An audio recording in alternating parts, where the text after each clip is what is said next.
Now from CBS 2 News, this is a special report.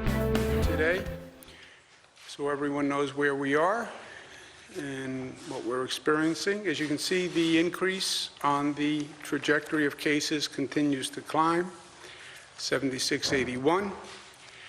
A couple of updates that I would like to make to the local health providers. We want to anticipate this situation. We talked yesterday about planning forward, getting ahead of it, that we have been behind on this virus from day one. And rather than be reactive, be proactive, get ahead of it. Local health providers should be watching what's going on in different parts of the state and anticipating what's going to happen. This is going to be a phenomenon of a rolling apex. We keep talking about the apex, the top of the curve. But the top of the curve will occur at different times in different places, right? The curve is a function of the rate of spread, the rate of density, and when it started. So you'll see different curves. You see it all across the country. It started in Washington, the state of Washington. Now you see New York, you see Chicago, you see New Orleans, you see parts of California. So that rolling apex is happening across the country. That rolling apex is also going to be happening across the state of New York. The current projections all say New York City will face the first high water mark, if you will, high tide mark, the height of the curve. But then you'll see Westchester, you'll see Long Island on a delay with their curve hitting a new height. Model projectors are not sure if it's Westchester first or Long Island first. Some suggest it's Westchester because we had that cluster in Westchester, if you remember, at New Rochelle.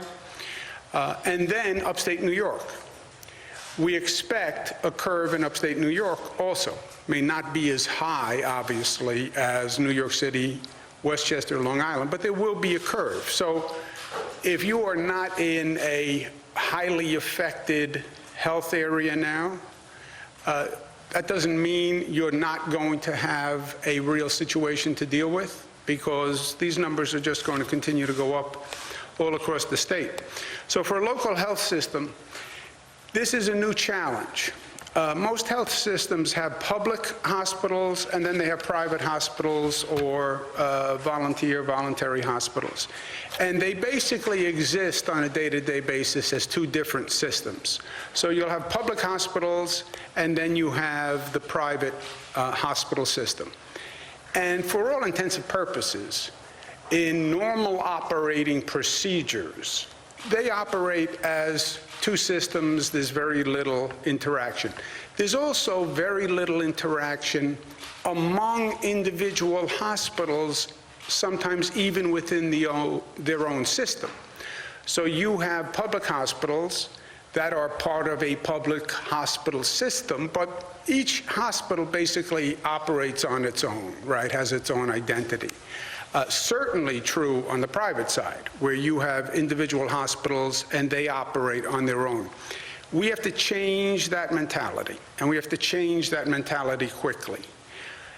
No hospital is an island. No hospital in this situation can exist unto themselves. We really have to have a new mentality, a new culture of hospitals working with one another, both within the public system as well as the private system. And we need to think about the public system working with the private system in a way they never have before. There is an artificial wall almost between those two systems right now. That wall has to come down. That theory has to come down. This is going to be all hands on deck.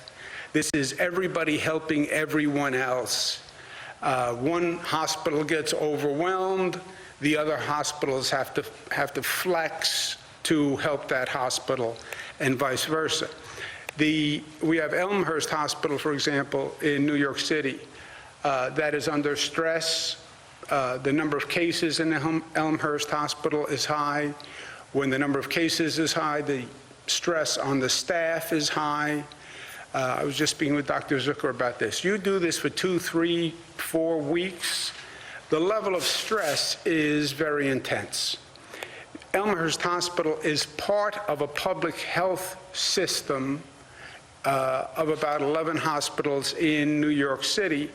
That system has to work together, and those hospitals have to work together. The 11 health and hospital in New York City, the public system.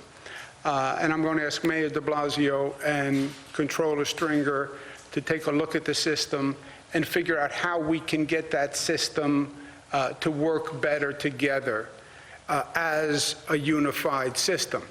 This is not going to get better soon, right? So Elmhurst is under stress now. That stress does not abate for this foreseeable short-term future. So how do we make that system work better together? And what recommendations do we have to improve H&H? We'll also be meeting with the private hospitals in New York City that are organized through something called the Greater New York Hospital Association. I'm going to be meeting with them tomorrow to talk about having those hospitals also organize, act as one, get out of their silos, get out of their identities to work together. And then overall, you have these local health systems. The state's role, which we've never really done before, is getting those health systems to work with one another. So we talked about if New York City gets overwhelmed, we'll ask the upstate systems to be a relief valve for the downstate health systems, which has never happened before to any scale, and also vice versa. There will be a time where the upstate hospitals will be struggling. And when the upstate hospitals will be struggling, then we want the downstate hospitals to be able to take over and relieve those hospitals. That's actually the advantage of the rolling curve that they're projecting. If it does happen that way, theoretically, I almost think of it as a high tide mark, right? High tide comes first in New York City, then the tide is on the way down, and then it's high tide in upstate New York. Okay, so if the tide is dropping downstate, then you have some relief for the upstate hospitals. We put in place the New York Pause program. Today, I am going to extend it to April 15th, the directive that non-essential state workforce continue to work from home. We're doing it in 2-week intervals because every day is a new day, and we'll see what happens day to day, but I think it's not even questionable today, but that we're going to need 2 more weeks of non-essential workers. Good news, Wadsworth has developed the New York State Department of Health has developed a less intrusive saliva and short nasal swab test. I'm not exactly sure what a short nasal swab test is, but my guess is it wouldn't apply to me. It can be administered in the presence of healthcare workers. It requires less PPE. Healthcare workers can self-administer it. So kudos to the Department of Health on that. It also helps them limit the exposure for healthcare workers, and it should start as soon as next week. People ask, when is this over? I think the testing, you tell me when they come up with an inexpensive home test or point-of-care test that can be brought to volume. I think that's probably when you see a real return to normalcy in the workforce. In other words, we're all talking about this curve, flatten the curve. At what point on the other side of the curve do you go back to work? Jesse asked this question the other day. There is no answer. I think the answer is going to be in testing. Dr. Fauci, who I think we're so blessed to have him here at this time, he talks about faster, easier testing. If you can test millions of people, if you could test today millions of people, you could send them to work tomorrow, right? So the development of these tests, I think, are very important and instructive. Tomorrow, the USNS Comfort is coming. That is about 1,000 bed capacity. It's staffed by federal officials, federal medical professionals. It is not for COVID patients, but it is to take the backfill from hospitals. Current stockpile, we're still working to purchase and equipment all across the globe. We have a whole team that's working 7 days a week. Unfortunately, we're competing against every other state in the United States for these same things. So it's very hard, but we're making progress. In terms of finding staff, that's going very well. The volunteerism of New Yorkers, God bless them, we're up to 76,000 healthcare workers who have volunteered. 76,000.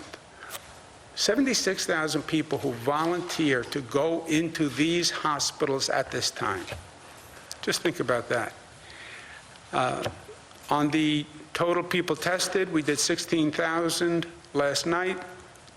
Total of 172,000 tested. That's the highest in the state, highest in the country, I'm sorry. Positive cases, 7,000 last night. Total cases, 59,000. The virus continues its march across the state of New York. Only 2 counties now that don't have cases. These are the overall numbers. 59,000 people tested positive, 8,000 currently hospitalized, 2,000 ICU patients, 3,500 patients discharged. Nobody really points to these numbers, but this is good news. 846 people came out of hospitals yesterday, discharged, after being treated for COVID, right? So, yes, people get it. 80% have either self-resolve or have some symptoms at home. 20% go into the hospital. Majority of those get treated and leave. It's the acutely ill, by and large, who are the vulnerable population. And that's what we're seeing more and more. The deaths went from 728 to 965. What's happening now is, as I mentioned yesterday, people are on the ventilator longer and longer. The longer you are on a ventilator, the less your chance of ever getting off that ventilator. And that's what we're seeing. And we will continue to see the number of deaths increase. In terms of most impacted states, again, New York is still number 1. Total new hospitalizations, these are the charts we look at every night. The number is up, 1,175. It was 847 the night before. These bounce night to night. Any one night's data could have a number of variables in it, what hospitals actually reported, when they reported it, how accurate they were. So more you look for a trend line more than anything else. And there are trend lines. If you look early on, the hospitalization rate was doubling every 2 days. Then it doubled every 3 days, then it doubled every 4 days. Now it's doubling every 6 days. So you have almost a dichotomy. The doubling rate is slowing, and that is good news. But the number of cases are still going up. So you're still going up towards an apex, but the rate of the doubling is slowing, which is good news. Change in daily ICU admissions, you see a tick up in the ICU admissions, but again, you look for the trend line among those columns more than the individual columns. Change in daily intubations, we don't normally run this chart, but these are the people who are most seriously affected. And again, you see a trend line in that. You see some aberrations, March 26th, the 290, but you see a trend line. And the trend line is what we're watching. You also see a trend line in people being discharged, okay? And this is a dramatic trend line. So people came in, they started to get treated, only March 18th, right? So we're only talking about 10 days. They started to get treated. A few of them got out early, a few more, a few more, a few more, a few more, and now you're seeing the discharge number trend way up, because that's what's going to happen. People go into the hospital, they get treated, they leave. Those that are acutely ill get put on a ventilator, and then it's the inverse dynamic. The longer they're on the intubator, the longer they are intubated, the longer they are on the ventilator, the higher the mortality rate. Again, perspective, these are the numbers from day one since China started. Also, we should all keep in mind, we lost the first responders who go out there. I was talking about the 76,000 people who volunteered to help medical professionals. Being a first responder today, being a public health official, working in a hospital, working with senior citizens, this is really an act of love and courage. We lost Detective Cedric Dixon, 48 years old, 32nd, 23-year veteran, could have retired. So we wish him and his family peace. We lost a nurse. We've lost a couple of other nurses. Kaios Kelly, 48 years old, who was the assistant nurse manager at Mount Sinai West. We wish his family the best. These public people, I don't even have the words to express my admiration for them. FDR always had words. Courage is not the absence of fear, but rather the assessment that something else is more important than fear. To me, that says it all today. Everyone is afraid. Everyone is afraid. You think these police officers are not afraid to leave their house? You think these nurses are not afraid to go into the hospital? They're afraid. But something is more important than their fear, which is their passion, their commitment for public service and helping others. That's all it is. It's just their passion and belief in helping others. And that overcomes their fear. And that makes them, in my book, just truly amazing, outstanding human beings. And I wish them and their families all the best. The President and the CDC ordered a travel advisory for people of New York, New Jersey, and Connecticut. This happened last night. This is not a lockdown. It is a travel advisory to be implemented by the states, in essence. It's nothing that we haven't been doing, right? Non-essential people should stay at home. So it's totally consistent with everything we're doing. And I support what the President did because it affirms what we've been doing. It also affirms what New Jersey and Connecticut have been doing. Rhode Island issued an executive order that New York license plates would be theoretically stopped at the border for mandatory quarantine of some period.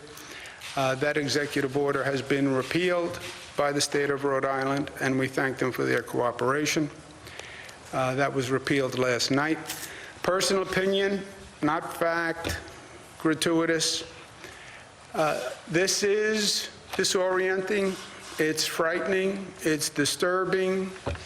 Your whole life is turned upside down overnight. To the best you can, you find a way to create some joy. You try to find a silver lining in all of this. How do you break up the monotony? What do you do? How do you bring a smile to people's face? I'll give you my idea for today. Sunday, I come from an Italian-American family. Sunday was Family Day. We had the big family dinner, but you'd have like in the afternoon, so it was like a confusing, but it was like a lunch, late lunch, they called dinner, and it was spaghetti and meatballs and sausages and my family would all get together, and it was a beautiful time. I didn't really appreciate it as a kid, but it was just beautiful because they all came together, and the grandparents were there, and they would start to eat at 2 o'clock. It was like a marathon session. The food was really just the attraction to get people together. You know, everybody talks about how the Italians love the food. That's true, but really they love bringing the family together, and the food was the way that people came together. And then you sat at the table, and it was just a 2-3 hour affair. My mother and father did it also. Not to the same extent my grandparents did it, but we had that same Sunday dinner around the table. I tried to continue it as a father with my kids. I was divorced, and so I'm not really the best cook, to say the least.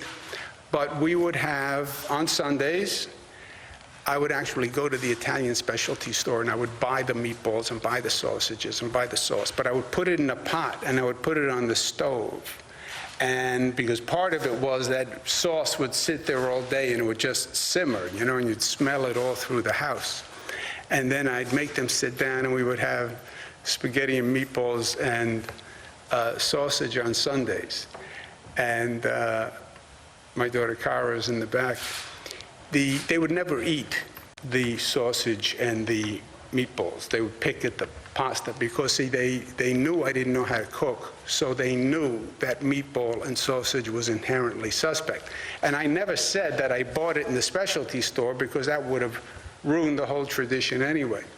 So they wouldn't eat it, and we'd go for Chinese food afterwards. But that convening was something special. And today we're going to have our family dinner. We're missing one daughter, Mariah. We're going to get Mariah on Skype, and Grandma's going to be on the telephone. And we're going to sit around the table, and we're going to have that kind of coming together, a little different, Skype, telephones. But you know what? With everything going on, family, we're here, we're together, we're healthy.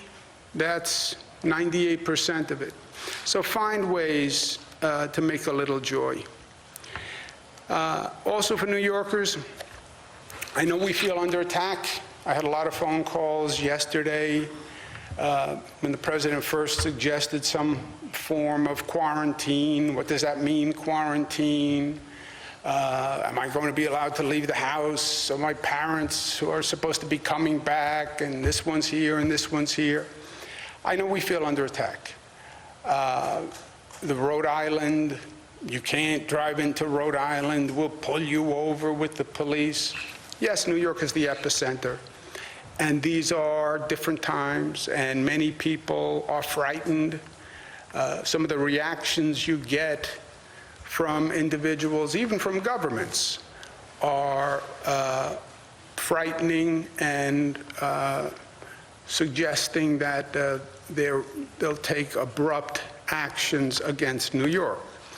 But look, this is New York, and we are going to make it through this. We have made it through far greater things. We are going to be okay.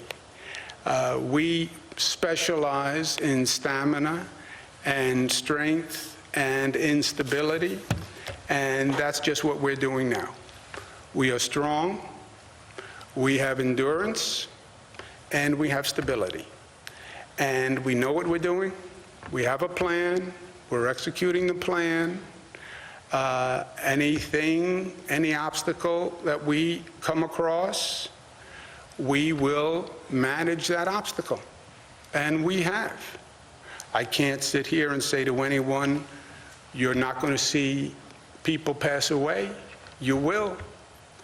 That is the nature of what we're dealing with, and that's beyond any of our control. But New York is going to have what it needs, and no one is going to attack New York unfairly, and no one is going to deprive New York of what it needs. That's why I'm here. That's why we have a state full of very talented professional people. So a deep breath on all of that. And we are doing exactly what we need to do. There is no state in the nation that is better prepared or better mobilized than what we're doing. And I feel that deeply, and having studied everything that every other state has done. Federal officials have even remarked to me that they're surprised how quickly a state as big and complicated as New York has actually mobilized. So feel good about that. There are two great New York expressions that I use all the time. Anything I build in New York always has two expressions on it. One, Excelsior, says it all. Ever upwards, aspirational. We can be better, we will be better. We're going to aim higher, we're going to improve ourselves. Excelsior, state motto, it's on the seal behind me. Excelsior. And the other, e pluribus unum, out of many one. Unity, unity. You put those two things together, it says it all. Aim high, do better, believe you can do better, be optimistic, and the way you get there is through unity and togetherness and cooperation and through mutuality and community. Those two expressions. I say to my daughters, if you remember nothing else when I'm gone, if you walk up to the box and have nothing else to remember, Excelsior, you can be better, it will be better, we can make it better. E pluribus unum, we make it better together. That's it, and that's what we're doing. Questions? When are you going to start funneling patients into Javits? Say again? When are we going to start funneling patients into Javits, and how is that process going to work? When are we funneling patients into Javits? Javits will be coming online this week. Also remember, a lot of what we're doing is we're building capacity and assembling supplies for the apex. You get these people who say, well, you don't need this today. Yeah, I know I don't need it today, because I know where we are in the trajectory today. I have to prepare for the apex, for the curve. That's where I need the beds, that's where I need the supplies, et cetera. That's when I say get ahead of this thing, right? The virus has been ahead of us. I want to get ahead of the virus. I want to get to that apex before the virus gets to the apex. So the Javits is part of that supply, but it will be coming online this week. When we actually utilize it is when we need it. Karen? You mentioned family dinners a moment ago. Obviously, the stay-at-home order through April 15th affects Easter and Passover, so that means that people can't go to church, can't have seders. What advice do you give them? It's hard. It's hard. But on the flip side, I say, look at what happened in New Rochelle. Those gatherings that brought people together were religious gatherings and brought hundreds of people together, which was beautiful, but it made many, many people ill. And density is the enemy here for this particular time. So you worship the way you can, but the gatherings are just not a good idea. So just to be clear, By the way, the patient zero, what we call patient zero in Westchester, New Rochelle, who was very sick for a very long time, he has actually gone home. Am I correct in that? Went out of the hospital. He's out of the hospital. Have you spoken to the governor of Rhode Island, and if so, how did you convince her to take back the sort of travel issue? I spoke to the governor of Rhode Island yesterday, and we had a conversation. I don't think the order was called for. I don't believe it was legal. I don't believe it was neighborly. I understood the point, but I thought there were different ways to do it, and the governor of Rhode Island was very receptive, and I thank her very much for reconsidering her position. 237 deaths in the last 24 hours in the state of New York, 222, it seems, in New York City. What are your projections showing in terms of what this apex might look like in terms of fatalities? Are we talking hundreds of people, thousands of people? What are you seeing inside? Jim, Howard, do you know? Sure.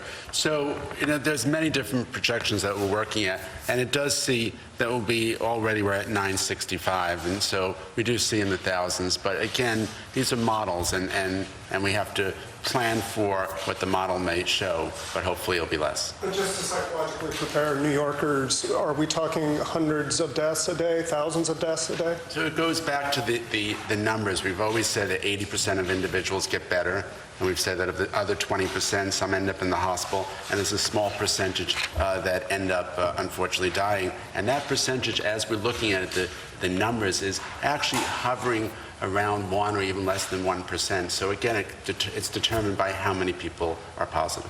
Opinion, Jesse, not data-driven.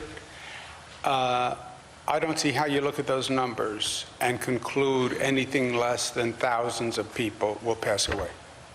Because remember who it's attacking. It's attacking the vulnerable, underlying illness, et cetera. And I don't see how you get past that curve without seeing thousands of people pass away. I hope it's wrong, but... As of Friday, like nursing home residents were about a fourth of the coronavirus deaths in New York City. What more can the state do to tackle that issue? Nursing homes are about a fourth of the coronavirus deaths. Frankly, we are lucky that it's only 1/4. Coronavirus and a nursing home is a toxic mix. We've said that from day one. We saw that in Washington State. This virus preys on the vulnerable, it preys on seniors, it preys on people with compromised immune systems and underlying illnesses. And coronavirus in a nursing home can be like fire through dry grass. The state has put in different precautions. We're not even allowing visitors into nursing homes now, which is really harsh, frankly, unless unless what we call there are exigent circumstances where the person is in a desperate situation and then the family comes in to see them. The staff is being tested before they go in. So we're doing everything we can, but this is a truly terrible virus to stop, and that combination is lethal. Coronavirus in a nursing home is lethal. The only question is how many people will die. I'm sorry, Jimmy. Your order, you're extending the entire pause order, so that's all non-essential workers and all unnecessary gatherings through April 15th? Yes. Okay. And then to go back to the point that Dr. Zucker was making, obviously we're testing at a very large rate, so we're getting a lot of more positives maybe compared to other jurisdictions. So what numbers are you actually looking at? Do you look at the rate of hospitalizations? Do you look at the rate of ICU intubations? Like, the data seem to be saying different things. You look at all the numbers. We look at all of this. So we look at the trends. It's very important to look at the trends, as the governor mentioned, that it is a trend that we need to follow, whether it's intubations, ICU care, and obviously we look at the case fatality rate, which is the number of people who have died, which is the number over the larger number of people who have tested. New York has tested many people, more than anyone else. Yeah, Jimmy, if I can on that. The question was basically, what numbers do you look at to make a projection? As Dr. Zucker said, you look at all of them, but I would not look at the testing numbers. I wouldn't overweight the testing numbers because the testing numbers are not random. The testing numbers are all self-selected, right? These are people who you're testing because they're suspect of being positive. And we don't do the projections ourselves. We have Columbia Weill Medical Center that does projections.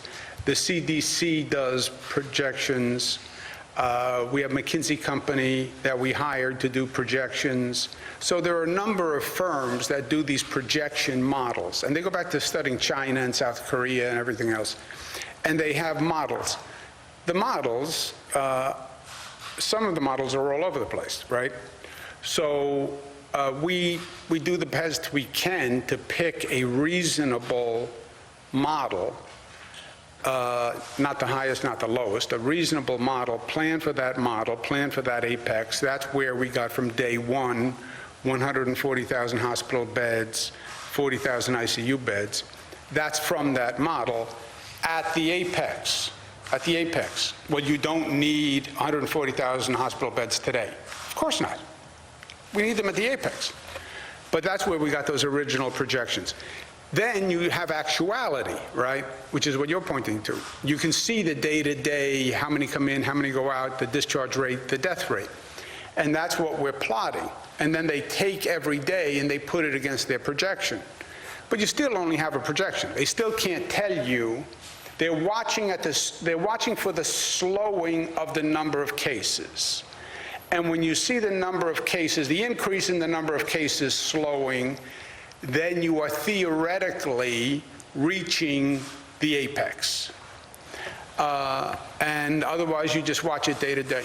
You talked to Governor Raimondo about sort of stopping New York plates at the border. What about Governor DeSantis in Florida? We're hearing that that's happening on I-95. I did not hear that. I didn't. Will you be talking to him? I know that there are clear restrictions in Florida in place on New Yorkers or people coming from New York. Yeah, Jimmy, I don't know what Florida did, but I will look into it. Let me just go to my... Question for you. Three-part question. You get two parts. Okay. Take first and second part, put them together in one part. Okay. I will do that. Moving forward, what is your plan for what might be considered by the experts a mental health crisis pending? And then, as people are cooped up together, domestic violence is expected to rise, and then do you get crime reports and the crime rates down? All good questions. Doctor, do you want to comment on them, or Jim, you want to talk about the mental health program? The mental health program, we have a volunteer program. We have nearly 12,000 mental health experts and professionals who have signed up to offer services to New Yorkers, either via telephone or Skype or other things. So that program's going quite well, of psychologists and psychiatrists and other mental health experts to help with that. We are tracking criminal justice. Are you expecting to do something that's more New York State centric as opposed to this national type thing with people, with mental health experts from all around the country could offer Skype and other? Many of the people, well, people are Skyping because we want to limit distance. We want people to distance from one another now. So many of those volunteers that I mentioned are actually New Yorkers who are just giving their time and expertise to help New Yorkers in need right now. It's very New York centric. Please comment on it. Yep, that's right. That's right. The domestic violence question that I asked about. Jim, Maud, Howard, do you want to take that? We've been tracking some of that data. It's tough to tell how it's emerging. We have seen there's some anecdotal instances of increase of domestic violence issues, and the Department of Health and other government agencies have been monitoring and trying to provide services where possible. But I would defer to Dr. Zucker on how.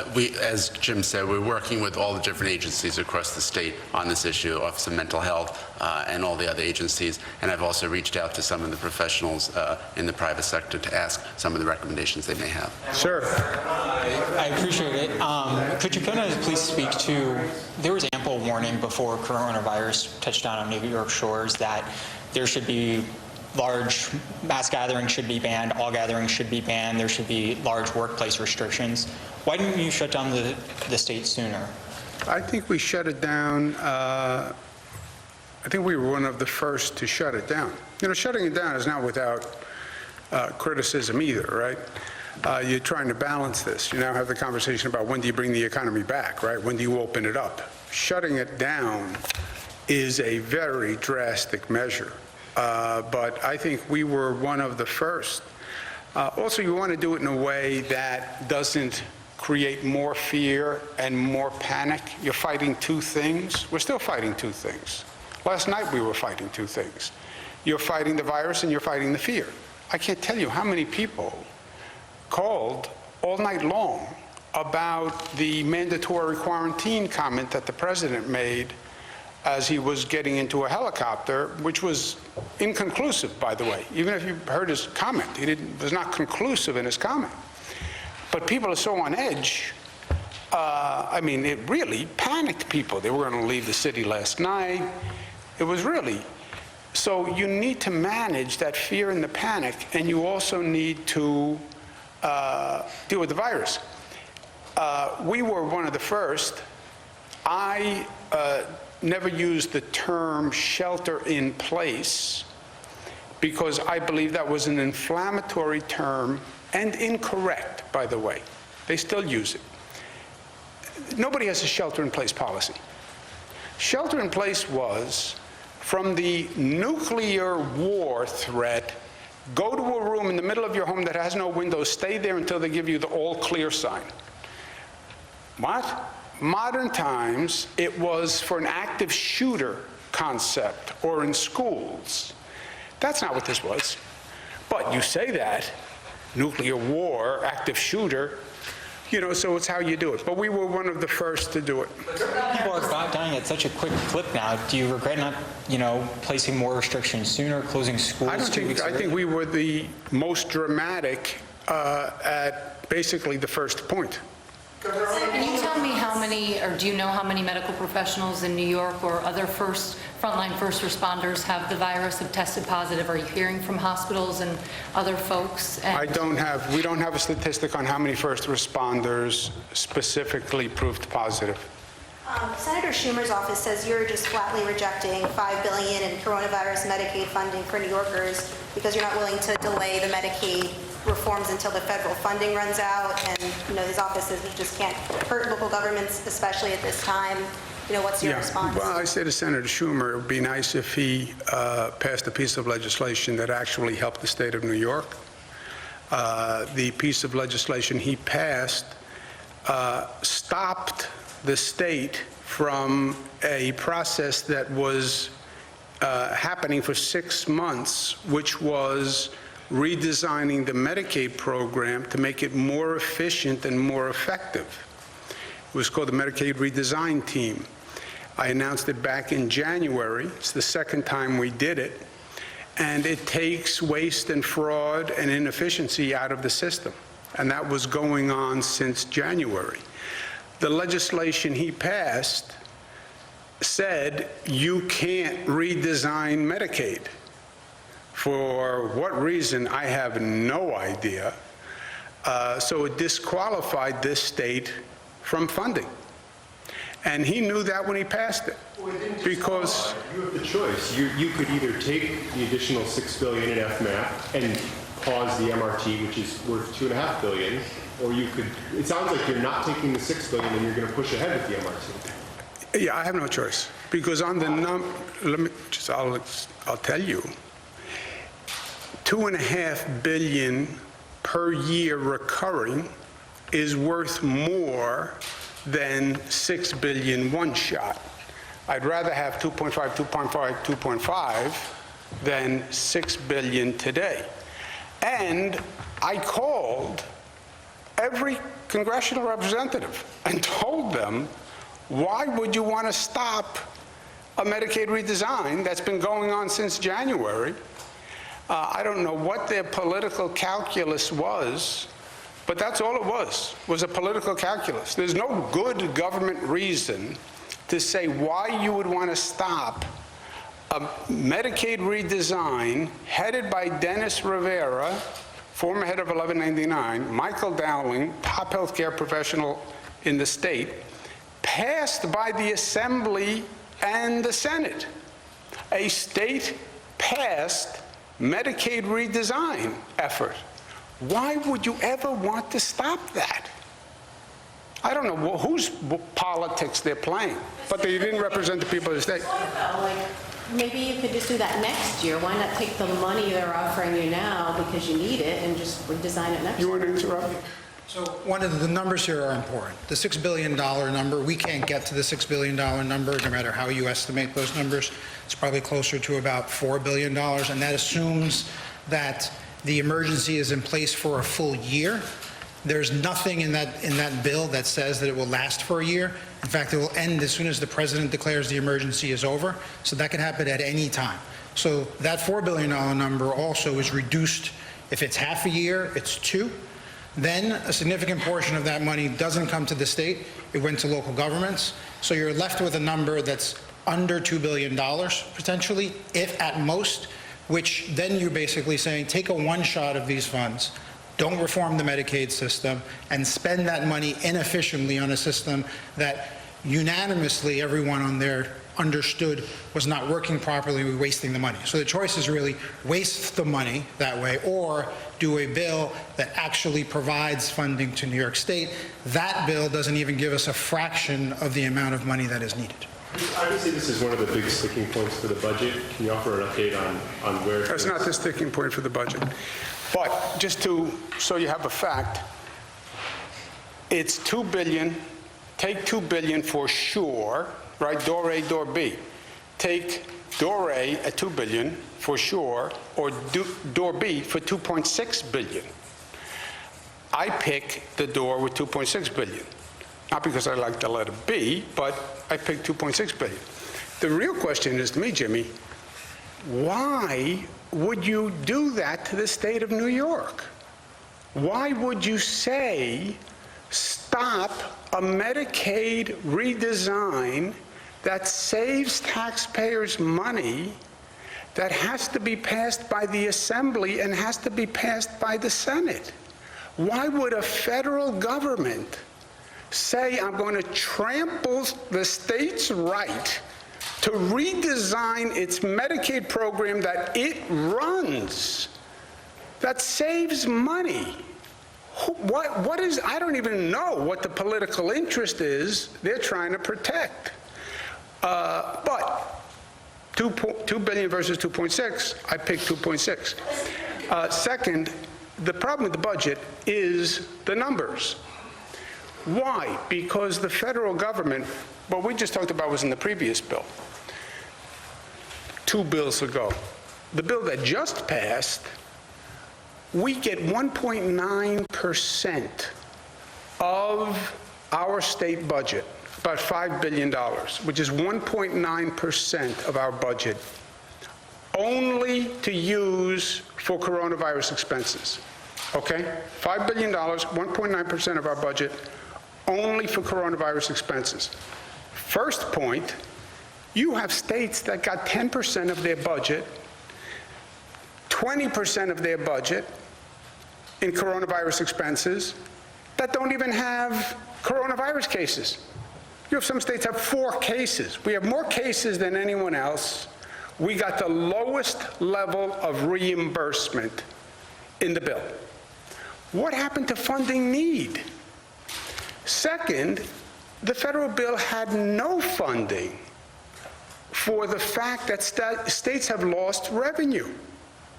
And Speaker Pelosi, God bless her, was asked today, how about Governor Cuomo's point that it didn't do anything to help the states? And the Speaker basically said, yeah, we have to come back and pass another bill. So we have a $10 billion, $15 billion revenue hole that the federal government did nothing to help on. Now I have to do a state budget. So now I say to the State Assembly and State Senate, by the way, we have a $10 or $15 billion hole. They don't want to hear it, right? Nobody wants to hear it. I don't want to hear it. Unfortunately, I have to live with it. But how do you do a budget with that big a hole? And remember, the great heartbreak was we were all waiting for this last federal piece of legislation because we all believed it was going to have money to help us with our revenue shortfall. And then it didn't. So like that shock was just 2 or 3 days ago. Now we have to do the budget next week. The help we were waiting for from Washington never came. Now we have to make drastic cuts to the budget like you have never seen. Governor, on the issue of the travel advisory, how do you envision non-essential travel? I mean, business travel for many people is considered essential. You yourself said that the financial sector is important. How do you imagine that? And are you asking people not to come to New York to do business? No, same definitions as we have, Jesse. Non-essential, if you are non-essential worker, you shouldn't be leaving your home. If you are an essential worker, then you can take a bus, a train, a car, a plane. Specific to the travel advisory, Same. the CDC. So should people be traveling to New York? Same rules. If they are essential business travelers, yes.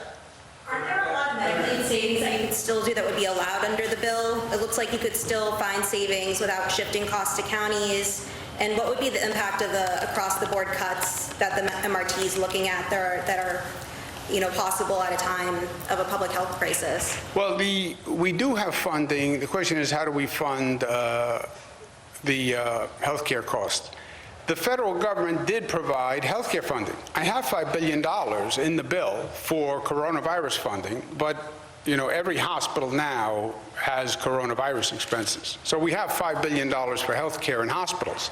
Ironically, our last problem in some ways is the healthcare budget, because we've received $5 billion and the hospitals have received a lot of money. The big problem is, how do you fund the schools? Because the schools are the second biggest expense for the state after healthcare, and that's where we have $0.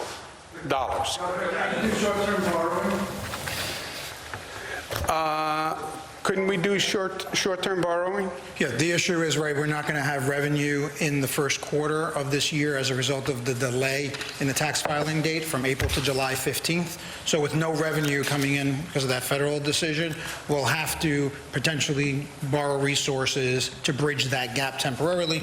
Those revenues should come in.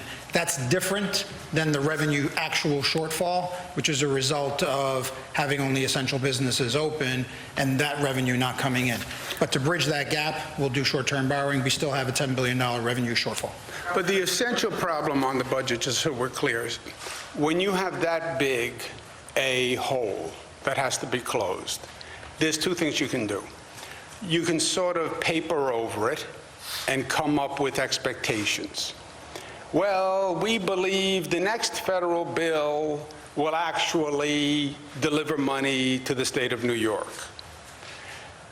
Yeah, you could say that, and you could say, I believe that Santa Claus is real, but I'm not comfortable doing that, especially since the federal government just passed the bill, and that's what we were just hoping for, and the federal government just did the exact opposite and handed us a goose egg.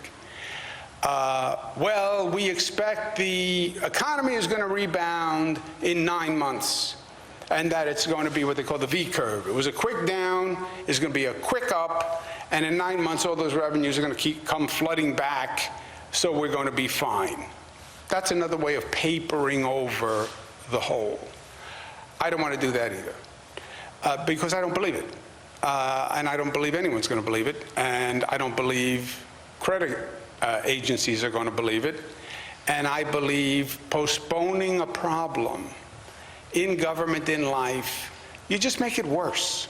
You just make it worse. Let's not deceive ourselves. You're not going to get saved by the federal government. If they were going to do it, they would have done it. They played their own politics. Shocker. This is not going to be a quick down, quick up. You're looking at weeks or months, and I don't know how quick the recovery, and the recovery is going to be complicated, and everybody says it. So I'm not going to say to the people of this state, there is a theory of economics that I don't believe. I believe we have to actually deal with the numbers that are presented. By the way, like every family in this state has to deal with the numbers. Everybody's income is down. And they don't get to make up numbers or make up a rationale. Well, I'm going to go buy a new car because I think I'm going to get rehired, and I think I'm going to get rehired at a job that pays more. So I'm going to go buy a new car. I'm not doing it. I'm not doing it. They can't do it. I'm not going to do it. It's going to be honest. I know it's politically hard for the legislature. I know that, legislative bodies, they want to make friends by giving out a lot of money. We've been successful in being very prudent economically. Our spending rate has gone up less than any administration in modern history. Our budgets have passed, and they've been right. I'm not going to change that now. So I'm not going to paper over the economic reality. And I know it's difficult for them, But I'm not going to do it otherwise. I can tell you that right now. I'm not going to pass or sign a phony budget. Have the legislative leaders indicated? The same policy issues we've been discussing all along, the main policy objections, they object to a policy proposal that I put in, which would be a bill that is meant to fight against anti-Semitism. Anti-Semitism has been a major problem in this state. You know, right now we have coronavirus, and that sort of eclipses everything. We tend to be myopic. We've had dozens and dozens of anti-Semitic attacks all across the state. I've been there with families who have been attacked. I was there the morning after the first night of Hanukkah when a rabbi's home was attacked. Not to address anti-Semitism in the state, I think, is a terrible mistake. And it's not just anti-Semitism, it's what I call domestic terrorism. It's repugnant to the concept of New York and America to attack someone based on their race, color, creed. If you try to kill someone, if you kill someone in an attempt to kill several people based on their race, color, or creed, how is that not a terrorist act? You kill someone and you were attempting to kill multiple people based on their race, color, creed. They don't want to pass that bill, and there's objections to the surrogacy bill, which would help infertile women who can't have a child, can't carry a child biologically, from having a surrogate so they can have a child. It would stop LGBTQ couples from having a child, which is wholly ironic to me, as this is the state that first passed marriage equality. Now you say to that couple who you said you can get married, but you can't have a family, because you can't have a child. Makes no sense to me, but those are the main discussions. Let's go to work, guys.